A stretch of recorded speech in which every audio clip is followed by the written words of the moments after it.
I'm at the David court case hearing. We just came from another trial preliminary hearing. They're talking about the next dates going on with the discovery. We have 40 terabytes of footage being uploaded since last Thursday that haven't finished being uploaded.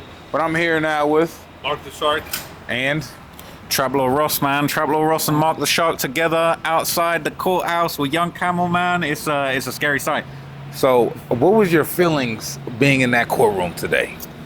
I would say it wasn't quite as chilling as the previous instances of being in the courtroom. I feel like last time I was here, there was some very damning and explosive information about the illegal videos on his phone coming out, and that really felt like a big bombshell. This one was a little bit more, it felt a little bit more maybe like a couple chess moves. The kind of prosecution and the DA were going back and forth about dates, some of the processes, some of the files that hadn't been transferred. They said only about 10 terabytes of 40 had been uploaded. So this one felt like a bit more of a strategic back and forth rather than like drop the mic, can't believe he's got loads of CP on his computer and stuff, or his phone.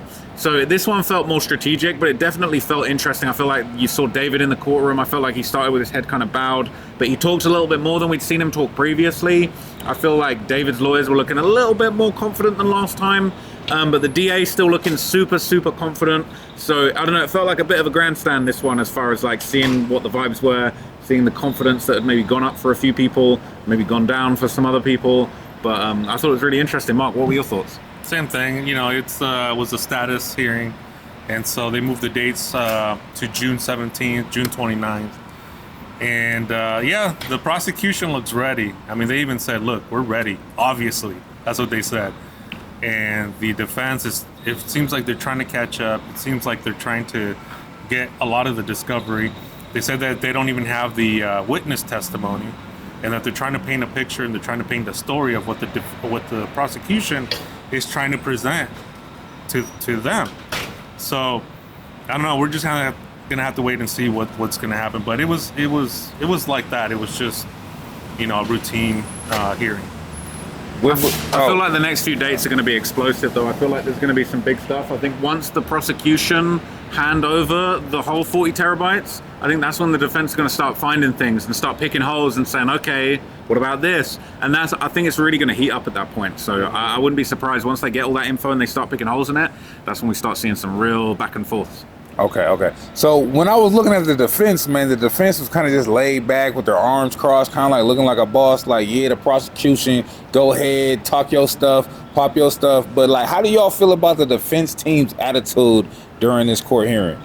Man, I would say the defense, they seem more confident than last time. I feel like they were playing it a little bit cooler. They weren't getting blindsided by new evidence and new information and, sort of low-key, like, in previous instances, it felt almost a bit embarrassing for the defense to have like these big surprises dropped on them in court.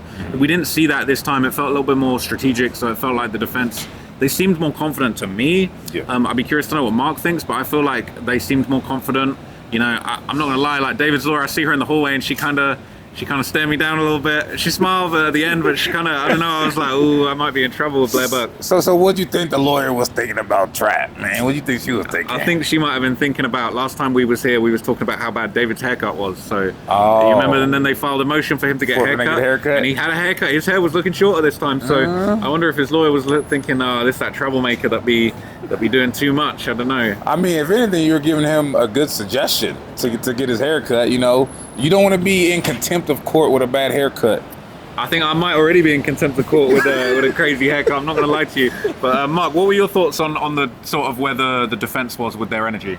Yeah, their energy was pretty. They looked a little bit more confident, but they did seem like they wanted more time. They wanted more preparation. They wanted more of the evidence, and which I didn't know that they didn't even have the witness testimony. So.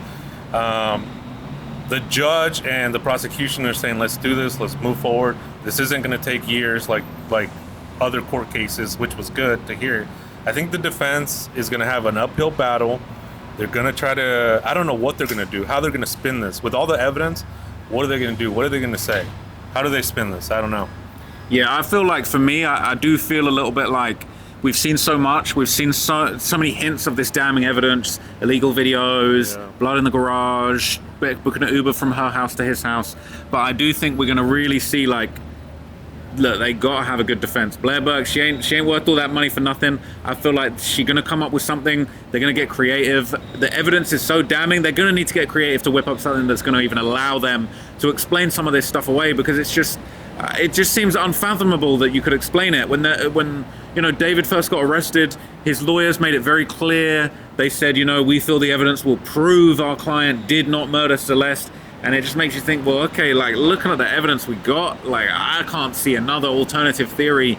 So I'm very excited to hear what they say. I do feel like a lot of people are drawing parallels with the OJ case. And I feel like, you know, it seemed for a minute OJ had insurmountable evidence and, you know, trail of blood and the bloody glove and the Bronco and all this stuff. But, you know, in the end, his legal team were able to come up with something that just about convinced that jury. And I don't want to see it. Personally, I don't want to see David slip away through a technicality, but, you know, as somebody that follows this case closely, I would like to see what his lawyer's strategy is, at least so I can even try and poke some holes into it.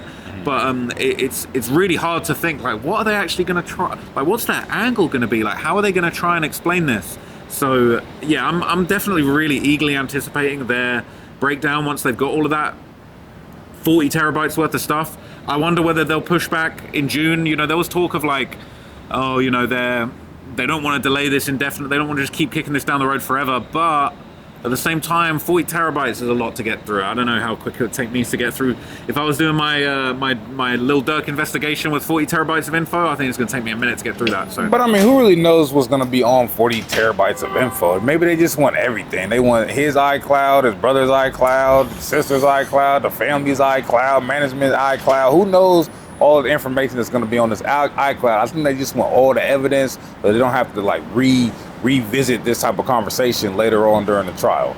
yeah, I always feel like it's quite misleading when they talk about file sizes. They're like, oh, there's 40 terabytes of data. Like, that could be, he might have the whole SpongeBob box set in 4K up on his hard drive, taking up some space. I'm being flippant, but, like, you know, we really don't know. And a lot of people have said, you know, there's 40 terabytes of child illegal stuff. There's no way. There's not even that much on planet Earth. I wouldn't know, right? But, like, I'm assuming there ain't that much on planet Earth. I hope there's not that much. If there is, somebody got to die. But there's no way. I would say that I feel like there is probably a lot of irrelevant stuff on that drive. There's probably a lot of pictures. There's probably a lot of things that are relevant. But I do wonder what proportion of the evidence will actually end up being what's brought into court by the prosecution. I do wonder if right now realistically, they're probably wasting some time right now, going back and forth about certain things that probably aren't going to get included.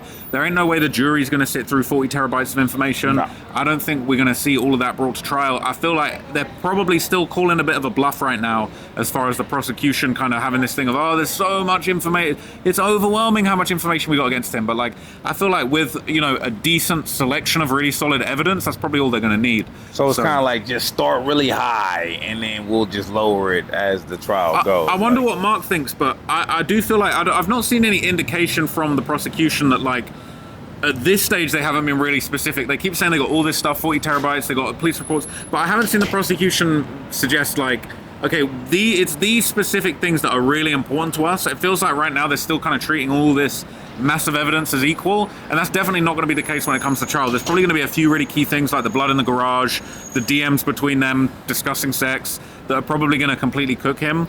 But I feel like right now it's almost like they're playing this game where it's like they don't even want to let on of the specific things that they think are the best, because the defense are being bamboozled by all this stuff. They got to try and work out what's even relevant. But what do you think, Mark, as far as, like, the massive evidence and maybe what they'll end up using? Yeah, definitely. I mean, with the court documents that came out a few weeks ago, it did have talks about Plan B, abortion, pregnancies, sex. And I think that's going to be huge in this case. The conversations between David and Celeste Rivas, right? And with that amount of evidence and that amount of terabytes that it's there, I mean, who knows how much more text messages are going between them back and forth. You know, I'll pick you up, I'll meet you there, I'll do this, I'll do that. You know, that's going to be interesting for me to see what they more have, or if they have, like, call logs, voicemails, because there is supposedly there's a voicemail that Celeste Rivas recorded with David in a music video that is very heartbreaking, and maybe we'll see that in here. It's gonna be interesting for me to see what his music and the evidence is gonna show, and if it matches up with what his music and his lyrics are to what the evidence is going to show. I think that's going to be huge. Yeah, that's a really good point, because like I've seen so many music videos of his that just seem to have very, very dark parallels to what ended up happening. You know, he's got a music video where somebody's getting dragged and put in a trunk of a car. He's got a music video where a young girl is being, you know, having her arms kind of sliced off. It's very, very dark. And I'd be surprised if they didn't introduce it, but a lot of that stuff was put out before Celeste was killed, allegedly. So, you know, it's circumstantial, but at the same time, I think it paints a picture, especially in the court of public opinion, just as far as the types of stuff this guy was ruminating about, and unfortunately what ended up happening. But very, very exciting, man. Camel, what are your kind of final thoughts on what you saw today and what you think is going to happen in future? Because you know me and you are going to be down here again in future. Oh yeah, man. We're covering the case, man. This is breaking news from Camel, Trap, and my man Mark.